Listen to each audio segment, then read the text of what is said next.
কোনো সামরিক কর্তা নেই বা একেবারে হাতে কলমে আমার কোনো অভিজ্ঞতা নেই, কিন্তু যুদ্ধ সংক্রান্ত তারপরে সামরিক বাহিনীর যে মনোবল, তারপরে রিক্রুটমেন্ট, বাহিনীর গঠন, এগুলো নিয়ে আমি যে পড়াশোনাগুলো করেছি, যে ভিডিওগুলো দেখেছি, এবং পৃথিবীর অনেক বড় বড় সামরিক যারা বিশেষজ্ঞ এবং সামরিক নেতা, সেই প্রাচীন থেকে মধ্যযুগ থেকে আধুনিক যুগ, এদের অনেকের সফলতা এবং ব্যর্থতার যে বিষয়গুলো মিলিটারি স্কুলে পড়ানো হয়, সেগুলো আমি আমার মতো করে পড়েছি। তো সেই দিক থেকে আমার যতটুকু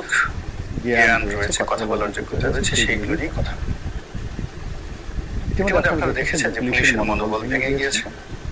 এবং পুলিশ তাদের পোশাক পরিবর্তন করতে চাচ্ছে এবং পুলিশ স্বতঃস্ফূর্ত